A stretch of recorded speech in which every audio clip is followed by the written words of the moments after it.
তো গাইস এখন এই ফটোগুলো খুবই ভাইরাল এবং খুবই ট্রেন্ডিং চলছে। তো গাইস আজকের ভিডিওতে আমি আপনাদেরকে দেখাবো যে কিভাবে আপনারা এই ফটোগুলো আপনার ফেস দিয়ে তৈরি করবেন বা আপনার ফটো দিয়ে তৈরি করবেন।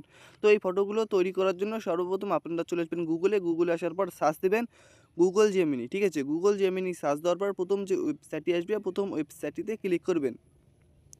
প্রথম ওয়েবসাইটটিতে ক্লিক করার পর এরকম একটি ইন্টারফেস চলে আসবে। তারপর নিচে প্লাস অপশনে ক্লিক করলে আপনার গ্যালারি ওপেন হবে। গ্যালারি থেকে আপনি আপনার পছন্দ মতো ফটোটি সিলেক্ট করে দেবেন, তারপর উপরে টিক মার্কে ক্লিক করে দেবেন। তারপর এখানে আপনার টেক্সট লিখতে হবে। তো আমার এই টেক্সটটা কপি করার ছিল, তাই আমি পেস্ট করে দিলাম। তো এই টেক্সটটি আমি আমার ভিডিও ডিসক্রিপশনে দিয়ে দেবো, আপনারা ওখান থেকে কপি করে নেবেন।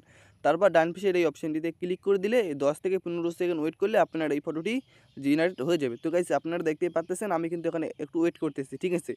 তো দেখতেই পাচ্ছেন আমি এখন কিছুক্ষণ ওয়েট করব। কিছুক্ষণ ওয়েট করার পর আমার কিন্তু এই ফটোটি রেডি হয়ে যাবে। তো গাইস আপনারা কিন্তু দেখতেই পাচ্ছেন আমার কিন্তু ফটোটা কিন্তু রেডি হয়ে গেল। তো গাইস আপনারা কিন্তু দেখতেই পাচ্ছেন। এখন আমি এই ফটোটিতে ক্লিক করব। এই ফটোটিতে ক্লিক করার পর ডাউনলোড ইমেজে ক্লিক করলে আপনার এই ফটোটি গ্যালারিতে সেভ হয়ে যাবে। তো ডাউনলোড ইমেজে ক্লিক করলাম, এই ফটোটি কিন্তু আমার গ্যালারিতে সেভ হয়ে গেল।